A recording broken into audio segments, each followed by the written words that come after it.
Hi everyone, it's Callum from Indie Game Culture again, and we are back with Cult of the Lamb, the dark and sinister cult simulator that everyone is ranting and raving about, and for good reason, because it's a phenomenal game and it deserves every single bit of acclaim that it is getting. So today we're going to be looking at Fleeces within Cult of the Lamb. So what these are, they are upgrades that you can put onto your little lamb soldier that you're sending out on crusades, and what they do is they offer a buff with a trade-off, kind of similar to a doctrine but more geared towards combat outside of the cult management aspect of the gameplay. But enough chat, let's jump into the action with Heel Satin once again, honour of our soft and silky lord, and we will have a look at the fleeces. So thankfully for ourselves, looking at this guide, I have collected all the fleeces. The game, it's done and dusted, and it has been done and dusted for a long time. You might be able to tell from the excessive amount of money I have, the lack of followers that I've decided to keep because I sacrificed them all. That's essentially what's been happening in my game. But we're going to jump into our temple and up to the temple altar. And we're going to look at Crown. So this is where you access your fleeces. You have access to 6 fleeces at any one time. So the first one is your default Fleece of the Lamb. You're going to have this at the very start of the game. It's a nice little red fleece, and it doesn't offer any buff at all. Now, for a beginner player, that's almost better in some ways, because the trade-off for some of the fleeces almost make them not worthwhile to wear at all, but some of them are very handy for very situational parts of the game. So Fleece of the Lamb is your default. Then we move on to Golden Fleece. So Golden Fleece is damage dealt increases after each kill, but resets when hit and you take double damage. Now this is a really helpful one for those that are really good at dodging, and you can build up a strong damage multiplier for going about your crusade. So for example, how that works, if you're on a crusade and you happen to kill, say, 7 or 8 enemies in a row, you might build up a damage multiplier of, I don't know, 1.6 or 1.8, and it means that you're almost doing double damage, and that can just keep on accumulating and accumulating over time. Now you might be thinking, is it really worthwhile putting that on if I'm going to take double damage? It really depends on your ability to dodge and your reaction times, because if you're not really getting hit an awful lot, it's a really good option. And it's especially good if you want to get those extra challenge runs where you have to beat the 4 bishops without getting hit at all, because if you go into that fight with a 7 or 8 times damage multiplier, you can get that battle wrapped up in no time at all before they even try to hit you, never mind lay down a hit on you. So that's a really good option, but I wouldn't recommend it for beginner players, and I wouldn't recommend it as the first one that you unlock, because it's not really going to have any payoff until the end game for you. The next one you have is Fleece of the Glass Cannon. So that means that your curses deal double damage and cost half the fervor, but melee weapon damage and health are halved. So that is one that I actually use to go about that challenge run that I just mentioned. And the reason being, I'm not incredibly good when it comes to reaction times. I found that I was playing it on, I can't remember if it was medium or hard, but I found that I was getting hit a fair few times, and it meant that my multiplier was always going to be quite low. So to combat that and try and get those trophies, what I done was I used Fleece of the Glass Cannon, and it meant that all of my curses dealt incredibly large damage, especially towards the end of the game when I've got all of my extra upgrades and everything does excessive amounts of damage. So that's a really good option, and it's a really good option in general if you like using curses.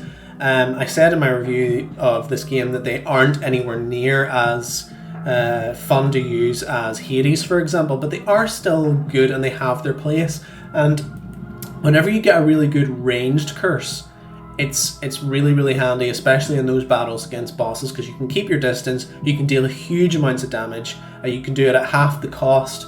The only trade-off is that if you don't get them finished off with curses, it means you're going to have to fight melee, and you're going to have half the damage when you do so. So it's going to take quite a long time to build up that damage and get them finished off. And as well as that, you are a glass cannon, as it says, you have half the health. But again, if your reaction times are pretty good and you're not really getting hit too much, don't have to worry too much about that. Then we move on to Fleece of the Diseased Heart. So you gain a Diseased Heart every time a tarot card is drawn, but 100% of items will be lost if killed. This is actually a really good one for those if you want to unlock this one first, because you're going to pick up a lot of tarot cards throughout your runs, and you're going to gain a Diseased Heart every time you do. You don't lose any of your standard hearts if you take on this Fleece. The only problem is that you do lose 100% of items if you're killed. So you have to really trust in your abilities to get to the end of the crusade every time, because if you do take this in the early game and you do equip it, you're going to really have to rely on yourself to get back to base, so to speak, because if you don't, you're going to lose all of your resources, and resources are really important in the start and middle of the game. Towards the end game, you're going to have an excess of most things, so you don't really have to worry. But if you really trust in your abilities, this is a good Fleece to take on first. Then you have Fleece of the Fates. So that is one where you get 4 tarot cards at the start of your run, but you can't get any more afterwards. This is one that you can almost abuse, especially if you have the ability which you unlock through Crown. It's this one here, where you can focus whilst on a crusade and you can instantly return to base. That's the Omnipresence ability. If you double that up with Fleece of the Fates and you go into the run, you get your 4 tarot cards and you like your spread, then you can stick with that run. If you don't, you can focus, you can come back out, and you can start that crusade straight over until you get a spread that you really like. For example, you might want to get a couple of extra hearts at the start of your run, so you can kind of try until you get the tarot card that gets that. You might like the one where you deal damage when you roll into enemies for a little bit of passive damage. That's also a great one to have. Whatever tarot card you like, you can kind of keep trying until you get that for the run that you're trying to do. And it can be really important, especially when you're going into boss battles and you want to have the exact spread that you want. The only downside is 4 tarot cards is not a lot, so it means that whenever you have the option to go into tarot rooms, you're not going to be able to pick anything else up. And I found that depending on how lucky you are throughout a run, you can pick up 12, 13 tarot cards if you're going for like more than one crusade, for example. After you finish that world, you can pick up an excess of 10 tarot cards quite easily, so there is a trade-off that way.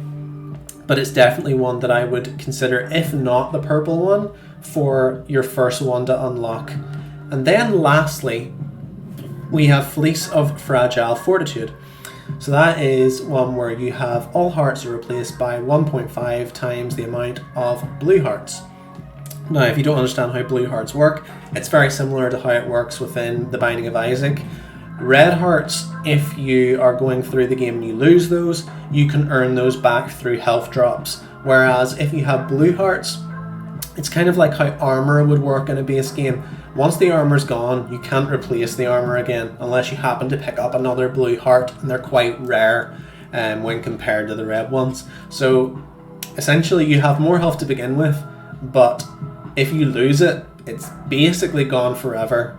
And it means you're banking on maybe you might have 1 to 2 red hearts that you can rely on, and everything else is blue. So it's a tricky one. But again, this is one that I would probably stay away from if you're a beginner player. And even if you aren't a beginner player, I wouldn't really consider this one. This would probably be, for me, the weakest one out of all the Fleeces on offer. So if I was going to rank them, and let's say I would say that Fleece of the Glass Cannon is absolutely my favourite. I think it's fantastic.